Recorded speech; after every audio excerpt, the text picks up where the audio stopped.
99 TV. నేను Priyanka. Telugu cinema ప్రపంచాన్ని వణికించిన iBomma piracy case రోజుకో షాకింగ్ ట్విస్ట్ ఇస్తోంది. అడ్మిన్ ఇమ్మడి రవిని అరెస్ట్ చేసిన తర్వాత పోలీసులు తీగ లాగితే డొంకంతా కదులుతోంది. ఇది సాధారణ పైరసీ కాదు. విదేశాల నుంచి నడిచిన super structure mafia operation. Caribbean దీవుల్లో ఉన్న వార్ హౌస్ నుంచి ఇండియా వరకు బెట్టింగ్ మనీ, క్రిప్టో లావాదేవీలు, పైరసీ లింకులు ఇప్పుడు ఒక్కొక్కటి బయటకు వస్తున్నాయి.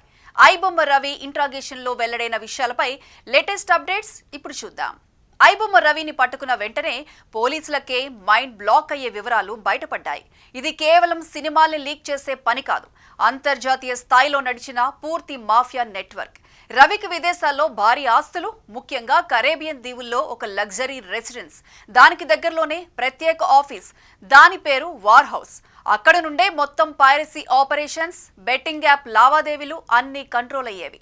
ఇండియాతో పాటు విదేశాల్లో కలిపి 25 మంది టెక్నికల్ ఎక్స్పర్ట్స్, 24 గంటలు పనిచేసే ప్రత్యేక టీం.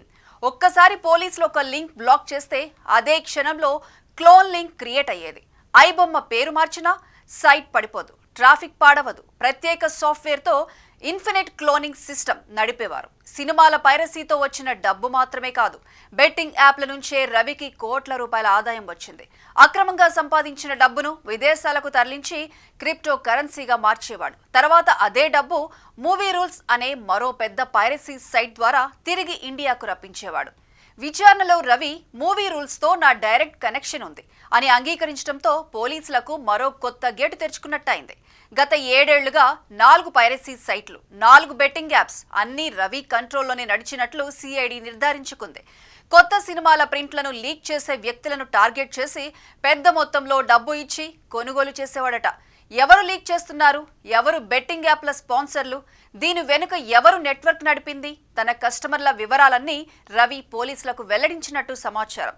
ఇమ్మడి రవి ఇచ్చిన లిస్ట్ ఆధారంగా సిఐడి వేగంగా మరో దఫా అరెస్టులకు సిద్ధమవుతోంది. మూవీలు లీక్ చేయడం ఒక చిన్న నేరం అనుకునే కాలం పోయింది. ఇది ఇప్పుడు అంతర్జాతీయ స్థాయిలో నడిచే betting, crypto piracy mafia network గా మారింది.